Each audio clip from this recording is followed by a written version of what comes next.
Hi everyone. Half-Life is probably one of my favorite games I've ever played. One reason I constantly go back to it is because of how atmospheric it is and how it just immerses you in this world. It gives me a certain feeling that I don't get from any other game. Fit to suppress our reproductive cycle. Sincerely, a concerned citizen. Whether this is due to amazing sound design, the remarkable environments, or just the way everything can be physically interacted with, there is one thing that stands out the most, and that is the unique art style. Some people might look at this game and say it has bad graphics, but when you compare it to other games that came out at the time, it was very clearly intentional and in no way bad at all. Half-Life 2 came out in 2004 alongside games such as Doom 3, Halo 2, and Far Cry. And of course, Shrek 2! Surprise! In this video, I'm going to recreate environments from Half-Life 2 in 3D software. I want to keep the same style and feel of Half-Life 2 that makes it special, but also upgrade the graphics to the very best they can be.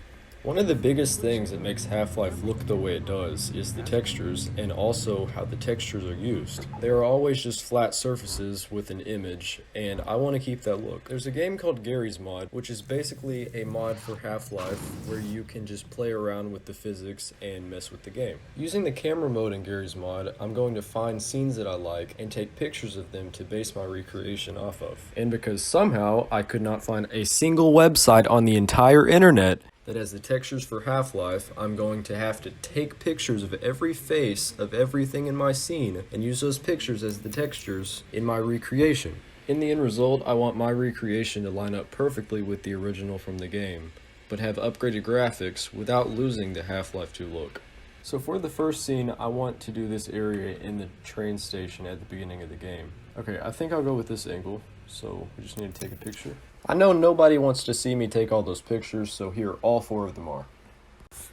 Starting off, I added the reference image to the background of the camera and began trying to match the 3D grid to the floor of the picture. After that, I added in a plane and started scaling it to match the floor in the reference. To make walls, I extruded the sides of the plane upwards, because is it even a room without walls? Once I got the walls in place, I was able to give the room a ceiling. To make the pillar things on the wall, I used a cube and scaled it to fit the shape in the picture. Instead of wasting my time to make 3 other pillars, I duplicated the first one and moved it to the other places that pillars were needed. Now it was time to make the vending machine because everyone needs a snack from time to time. I then projected the reference image onto the room using a magical thing called Project from View. I had the idea to try to just project the reference image onto the room and use it for all of the textures so that I wouldn't have to individually do every wall, but I got some whack results, so I scrapped that idea. Whack! But since the Project from View worked on the back wall, I can use it to texture the vending machine and the back pillars.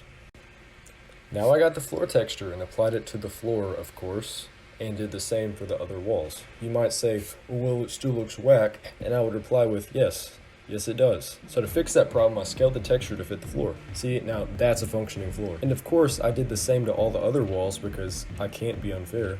Oh, and I couldn't leave out the pillars, so I did the same for them.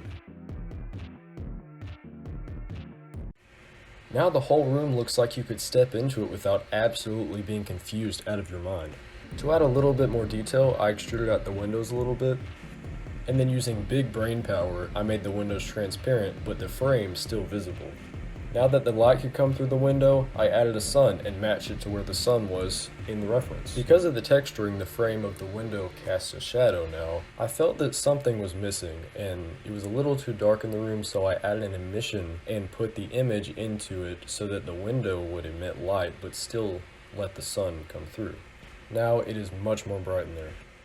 Then I added a bump map to all the textures to add some roughness. And since the floor was tile, I figured it should have a little polish, but not too much, just a little. I added a light in the front of the room to fill in the really dark shadows. Now it was time to make all the objects that were in the scene. So first, I made the fence at the entrance of the hallway and gave it a kind of metallic material. I modeled the trash can and then moved them into place and scaled them to fit the scene. Next were the benches. They added a lot to the scene by breaking up the floor from the walls, and it was just a nice touch. And probably the most important detail of all being the can.